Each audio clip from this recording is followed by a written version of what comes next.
कर्ता के अतिरिक्त क्रिया का फल जिस शब्द अथवा शब्द समूह पर पड़ता है उसे हम उस क्रिया का ऑब्जेक्ट कहते हैं। किसी भी सेंटेंस में वर्ब अर्थात क्रिया के ऑब्जेक्ट को पहचानने का सबसे आसान तरीका यह है, उस सेंटेंस में जो मेन वर्ब है, जो मुख्य क्रिया है, उस मेन वर्ब के साथ आपको व्हाट और हुम लगाकर प्रश्न करना है। आपको जो रिप्लाई मिलेगा अर्थात जो उत्तर मिलेगा वही उस क्रिया का, उस वर्ब का ऑब्जेक्ट होगा। Hey guys, this is Jagam and welcome back to my YouTube channel. यदि आप इसी तरह के यूजफुल कंटेंट रेगुलर देखना चाहते हैं तो इस चैनल को सब्सक्राइब करें और मुझे इंकरेज करने के लिए इस वीडियो को लाइक और अपने सभी दोस्तों के साथ शेयर जरूर करें।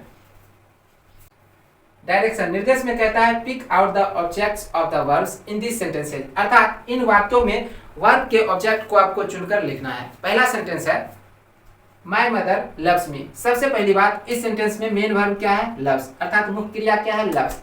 अभी मैंने आपको बताया यदि आपको किसी सेंटेंस में किसी वर्ब का ऑब्जेक्ट पता करना हो तो क्या करेंगे, जो मेन वर्ब रहेगा, जो मुख्य क्रिया रहेगा, उसके साथ व्हाट और हुम लगाकर प्रश्न करेंगे और जो उत्तर आएगा, जो जवाब आएगा, वही उस क्रिया का ऑब्जेक्ट होगा। ठीक है, तो यहाँ पर मेन वर्ब क्या है? लव्स। तो आप प्रश्न किस तरह से करेंगे? तो आपको इस तरह से प्रश्न करना है, लव्स व्हाट। ठीक है, क्या प्यार करती है? तो आपको कोई जवाब नहीं आएगा, है ना, तो हम क्या करेंगे, कट लगा देंगे। ठीक है, अब क्या करेंगे, लव्स के साथ हुम लगाकर प्रश्न करेंगे, लव्स हुम। ठीक है,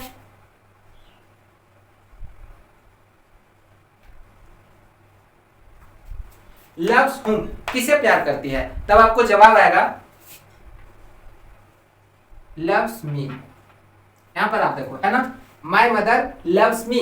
जब आपने प्रश्न किया लव्स हुम, किसे प्यार करती है? लव्स मी, मुझे प्यार करती है। अर्थात इस सेंटेंस में माय मदर लव्स मी, इस सेंटेंस में इस क्रिया लव्स का ऑब्जेक्ट क्या है? मी। बात समझ में आई? इसी तरह से आपको किसी भी सेंटेंस में यदि आपको वर्ब का ऑब्जेक्ट पता करना रहेगा तो मेन वर्ब के साथ आप व्हाट और हुम लगाकर प्रश्न करेंगे और जो आपको जवाब आएगा वही आपका उस क्रिया का ऑब्जेक्ट होगा। ठीक है, अर्थात इस सेंटेंस में वर्ब का ऑब्जेक्ट क्या है? मी। ठीक है, तो यही आपका आंसर हो गया। नेक्स्ट सेंटेंस है आई लव माई मदर। ठीक है, तो यहाँ पर देखो मेन वर्ब क्या है? लव। तो लव के साथ व्हाट लगाकर प्रश्न करते हैं, लव व्हाट। ठीक है, क्या प्यार करता हूँ? तो कोई जवाब नहीं आएगा। अब लव के साथ हुम लगाकर प्रश्न करेंगे, लव हुम, किसे प्यार करता हूँ? तो आपको जवाब क्या आएगा? लव माई मदर, मेरी माँ को प्यार करता हूँ, है ना। अर्थात इस सेंटेंस में इस क्रिया का ऑब्जेक्ट क्या हो जाएगा? My mother. ठीक है,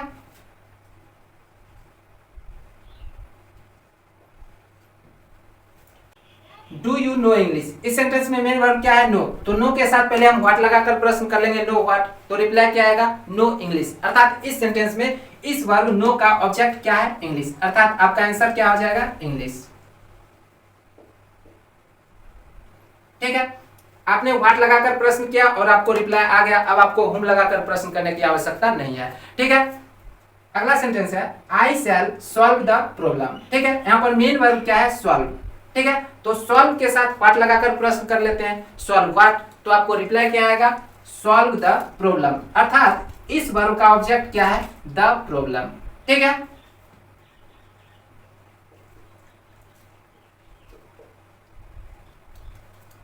अब आपको सॉल्व के साथ हुम लगाकर प्रश्न करने की आवश्यकता नहीं है ना, क्योंकि आपको वर्ब का ऑब्जेक्ट मिल गया है। आगे क्या है? My father bought me a pen. सबसे पहली बात, यहाँ पर मेन वर्ब क्या है? बाउट। ठीक है, तो पहले आपको पता है बाउट के साथ व्हाट लगाकर प्रश्न करेंगे, बाउट व्हाट। ठीक है, क्या खरीदा? तो आपको रिप्लाई क्या आएगा? ए पेन, है ना। फिर हम बाउट के साथ हुम लगाकर प्रश्न करेंगे। ठीक है, किसको खरीद दिया? ठीक है, तो आपको रिप्लाई क्या आएगा? बाउट मी, मुझे खरीद दिया। अर्थात इस सेंटेंस में आपको इस क्रिया का दो ऑब्जेक्ट है, एक है ए पेन और दूसरा क्या है? मी। तो हम सीधा करके लिखते हैं, पहले हम मी लिख लेंगे। ठीक है, उसके बाद ए पेन। देखो, बाउट के साथ जब आपने व्हाट लगाकर प्रश्न किया, बाउट व्हाट, तो आपको रिप्लाई क्या आया? ए पेन। तो ए पेन आपका इस क्रिया का ऑब्जेक्ट हो गया। जब आपने बाउट के साथ हुम लगाकर प्रश्न किया, ठीक है, किसको खरीद दिया, तो आपको रिप्लाई क्या आया? बाउट मी, मुझे खरीद दिया। तो एक ऑब्जेक्ट ये भी हो गया। ठीक है, अगला सेंटेंस है ही डिड द वर्क। सबसे पहली बात, इस सेंटेंस में मेन वर्ब क्या है? डिड। इसका कारण क्या है? आपको पता है यदि डिड हेल्पिंग वर्ब की तरह आता है, या तो डिड के साथ नोट आता है या फिर डिड इंट्रोगेटिव सेंटेंस में प्रयोग में रहता है। और यहाँ पर आप देखो, ना तो ये इंट्रोगेटिव सेंटेंस है और ना ही इसके साथ नोट प्रयोग में आया है। अर्थात यहाँ पर डिड हेल्पिंग वर्ब नहीं है, मेन वर्ब है। दूसरी बात, यहाँ पर जो द वर्क है, ठीक है, ये एज अ नाउन अर्थात नाउन के तरह प्रयोग में आया है। अब आप इस सेंटेंस का थोड़ा सा मीनिंग देख लो। ही डिड द वर्क, ठीक है, उसने काम किया, इतना। अब सबसे पहली बात यहाँ पर मेन वर्ब क्या है, डिड, ये आपको पता चल गया। अब डिड के साथ हम क्या करेंगे, व्हाट लगाकर प्रश्न करेंगे, ठीक है। डिड व्हाट, तो आपको रिप्लाई क्या आएगा, डिड द वर्क, ठीक है। क्या किया, तो काम किया। अर्थात इस सेंटेंस में इस वर्ब अर्थात डिड का ऑब्जेक्ट क्या है, द वर्क, तो यही आपका आंसर आएगा।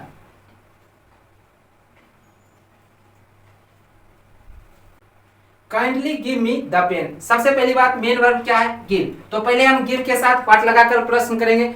गिव व्हाट, तो आपको रिप्लाई क्या आएगा, गिव द पेन, ठीक है। तो पहला ऑब्जेक्ट क्या हो गया, द पेन। फिर हम गिव के साथ हुम लगाकर प्रश्न करेंगे, गिव हुम, ठीक है। तो आपको रिप्लाई क्या आएगा, गिव मी। अर्थात इस सेंटेंस में भी आपका दो ऑब्जेक्ट है, एक है मी और दूसरा है द पेन, ठीक है।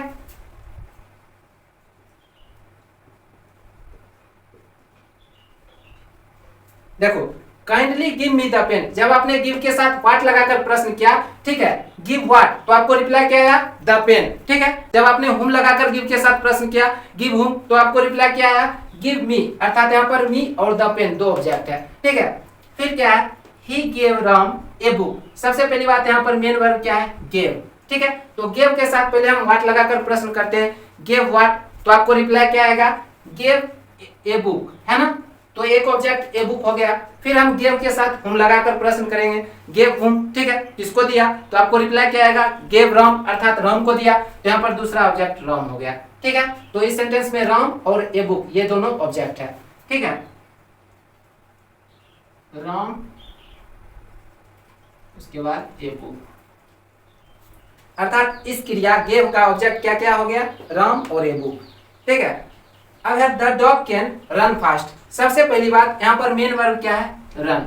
अब आप रन के साथ व्हाट लगाकर प्रश्न करो, रन व्हाट, ठीक है, क्या दौड़ता है, क्या आपको कोई रिप्लाई आएगा, कोई रिप्लाई नहीं आएगा। अब हम रन के साथ हुम लगाकर प्रश्न करेंगे, रन हुम, किसे या फिर किसको दौड़ता है, कोई जवाब नहीं आ रहा है। अर्थात इस सेंटेंस में the dog can run fast, इस क्रिया, ठीक है, यहाँ पर जो मेन वर्ब है रन, इसका कोई भी ऑब्जेक्ट नहीं है, ठीक है, क्योंकि कोई रिप्लाई व्हाट और हुम लगाकर जब मैं प्रश्न कर रहा हूं तो कोई भी रिप्लाई नहीं आ रहा है। अर्थात इस क्रिया का इस सेंटेंस में कोई भी ऑब्जेक्ट नहीं है, तो आप लिख देंगे no object.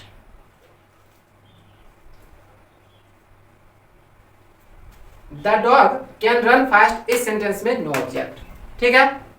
Birds fly in the sky, यहाँ पर मेन वर्ब क्या है, फ्लाई, तो फ्लाई के साथ हम व्हाट लगाकर पहले प्रश्न करेंगे, फ्लाई व्हाट, क्या उड़ता है, आपको कोई जवाब नहीं आएगा। फिर हम फ्लाई के साथ हुम लगाकर प्रश्न करेंगे, फ्लाई हुम, किसे उड़ता है, आपको कोई जवाब नहीं आएगा। अर्थात इस सेंटेंस में इस क्रिया का कोई ऑब्जेक्ट नहीं है, ठीक है, नो ऑब्जेक्ट।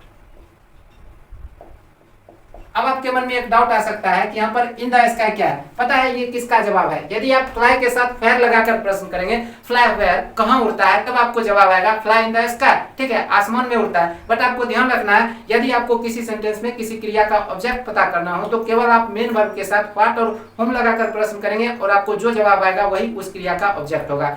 आपको वेयर लगाकर या फिर कुछ और लगाकर प्रश्न करने की आवश्यकता नहीं है किसी भी परिस्थिति में। हमेशा आपको मेन वर्ब के साथ केवल व्हाट और हुम लगाकर प्रश्न करना है। यदि जवाब आता है तो वर्ब का ऑब्जेक्ट है, यदि जवाब नहीं आता है तो उस वर्ब का ऑब्जेक्ट नहीं है, ठीक है। अर्थात इन द स्काई सेंटेंस में ऑब्जेक्ट नहीं है। Birds fly in the sky, आपका आंसर क्या आया, नो ऑब्जेक्ट, ठीक है।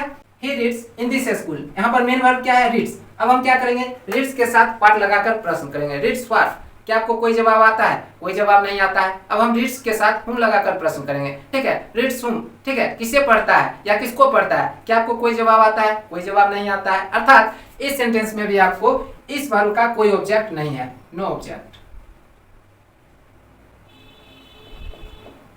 और ये जो है इन दिस स्कूल, ये किसका जवाब है, आपको भी पता है, ठीक है। यदि प्रश्न करेंगे रीड्स वेयर, तो आपको जवाब आएगा रीड्स इन दिस स्कूल, ठीक है, कहाँ पढ़ता है, तो इस विद्यालय में पढ़ता है। बट आपको वेयर लगाकर प्रश्न नहीं करना है। अर्थात इस सेंटेंस में इस वर्ब का कोई ऑब्जेक्ट नहीं है, नो ऑब्जेक्ट, ठीक है। The children are flying kites, अब यहाँ पर मेन वर्ब क्या है, फ्लाइंग, तो हम क्या करेंगे, फ्लाइंग के साथ व्हाट लगाकर प्रश्न करेंगे, फ्लाइंग व्हाट, क्या उड़ा रहा है, आपको जवाब आएगा फ्लाइंग काइट्स। अर्थात इस सेंटेंस में इस क्रिया का ऑब्जेक्ट क्या हो गया, काइट्स, ठीक है। तो हम लिख देंगे आंसर, ठीक है, आपका आंसर हो गया kites. He reads English and Hindi. अब देखो मेन वर्ब क्या है, रीड्स, तो रीड्स के साथ हम व्हाट लगाकर प्रश्न कर लेंगे, रीड्स व्हाट, क्या पढ़ता है, तो आपको जवाब क्या आएगा, इंग्लिश एंड हिंदी। अर्थात इस सेंटेंस में इस क्रिया का ऑब्जेक्ट क्या हो गया, इंग्लिश एंड हिंदी।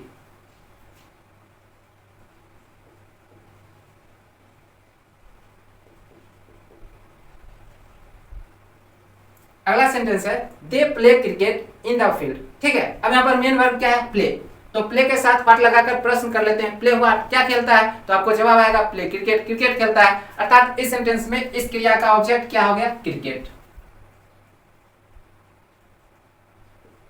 अब इन द फील्ड आपको पता है, ठीक है, कि मैदान में यदि प्रश्न किया जाएगा कि प्ले वेयर, कहां खेलता है, तब जवाब आएगा प्ले इन द फील्ड, मैदान में खेलता है। बट आपको मेन वर्ब के साथ वेयर लगाकर प्रश्न करना नहीं है, केवल आपको व्हाट और whom लगाकर प्रश्न करना है। जब आपने व्हाट लगाकर प्रश्न किया प्ले के साथ, तो आपको जवाब आया प्ले क्रिकेट, क्रिकेट खेलता है। एक बार आप whom लगाकर भी देख लो, ठीक है, प्ले whom किसे खेलता है, तो आपको कोई जवाब नहीं आएगा। ठीक है, अर्थात इस सेंटेंस में केवल एक ही ऑब्जेक्ट है, क्रिकेट। ठीक है, और इन द फील्ड ये किसका जवाब है, यदि प्रश्न किया जाएगा प्ले वेयर, तब जवाब आएगा प्ले इन द फील्ड, जो कि गलत होगा। ठीक है, अर्थात इस सेंटेंस में एक ऑब्जेक्ट है, क्रिकेट।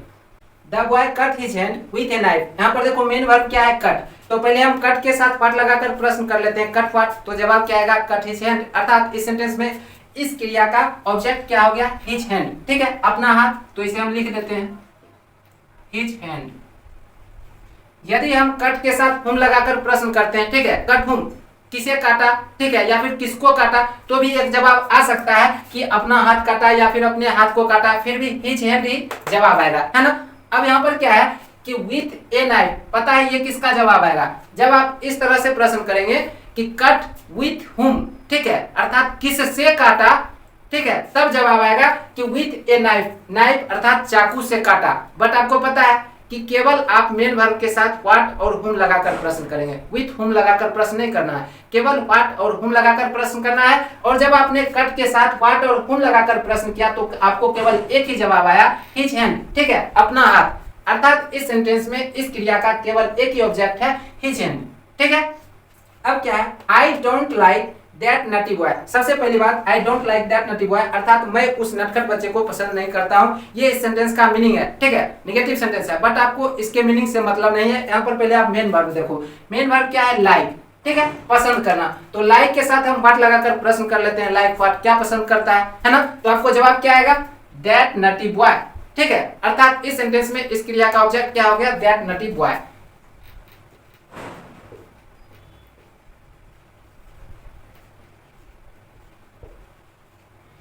मैंने आपको शुरू में इस तरह से क्यों बताया कि I don't like that nutty boy, मैं उस नटखट बच्चे को पसंद नहीं करता हूं, ये मैंने आपको इसलिए बोल दिया शुरू में, क्योंकि यहाँ पर देखो लाइक के साथ जब आप व्हाट लगाकर प्रश्न करते हैं, लाइक व्हाट, क्या पसंद करता है, तो आपको जवाब इस तरह से आता है कि लाइक दैट नटी बॉय, अर्थात उस नटखट बच्चे को पसंद करता है। जबकि सेंटेंस नेगेटिव है कि मैं उस नटखट बच्चे को पसंद नहीं करता हूं, इसलिए मैंने शुरू में पहले आपको इस सेंटेंस का हिंदी मीनिंग बता दिया। ठीक है, तो जब आपने लाइक के साथ व्हाट लगाकर प्रश्न किया, तो आपको जवाब आया दैट नटी बॉय। अर्थात इस सेंटेंस में इस क्रिया का ऑब्जेक्ट क्या है, यही है, दैट नटी बॉय। ठीक है, अब आपको हुम लगाकर प्रश्न करने की आवश्यकता है नहीं।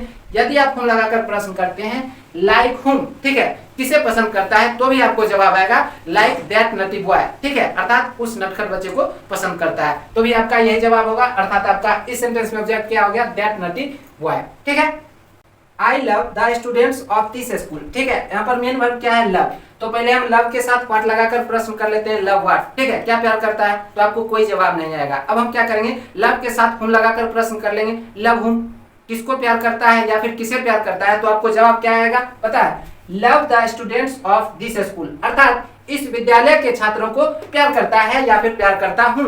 ठीक है, अर्थात इस सेंटेंस में इस क्रिया जो कि यहाँ पर लव है, इसका ऑब्जेक्ट क्या हो गया, पता है, the students of this school, ये पूरा आपका ऑब्जेक्ट हो गया। ठीक है, तो इसे हम लिख देंगे,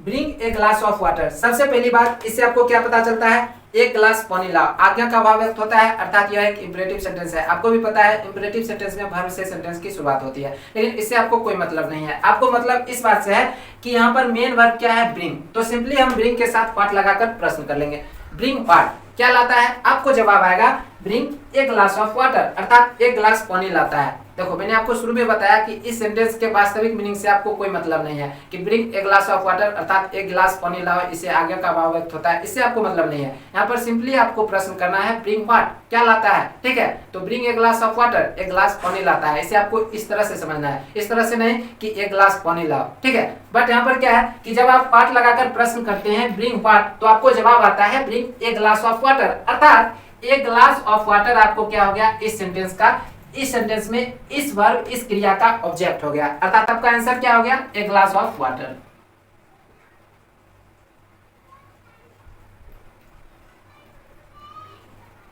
ठीक है, अब आपको ब्रिंग के साथ हुम लगाकर प्रश्न करने की आवश्यकता है नहीं, ठीक है। आपका ऑब्जेक्ट पहले ही मिल गया ए ग्लास ऑफ वाटर। अगला सेंटेंस है they are cutting the old trees, ठीक है। यहाँ पर मेन वर्ब क्या है कटिंग, तो सिंपली हम कटिंग के साथ व्हाट लगाकर प्रश्न कर लेंगे, कटिंग व्हाट, क्या काट रहा है, तो आपको जवाब आएगा कटिंग द ओल्ड ट्रीज, अर्थात पुराने वृक्षों को, पुराने पेड़ों को काट रहा है। तो यहाँ पर आपको इस वर्ब का ऑब्जेक्ट क्या मिला, द ओल्ड ट्रीज, ठीक है। तो यही आपका आंसर आ गया।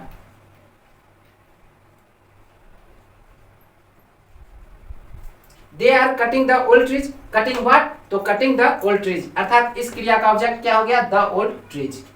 दे make this types of furniture, तो हम सिंपली मेक के साथ व्हाट लगाकर प्रश्न कर लेंगे मेक व्हाट क्या बनाता है, तो आपको जवाब क्या आएगा make this types of furniture, अर्थात इस क्रिया का ऑब्जेक्ट क्या हो गया दिस टाइप्स ऑफ फर्नीचर, और यही आपका आंसर भी आ गया, ठीक है। This types of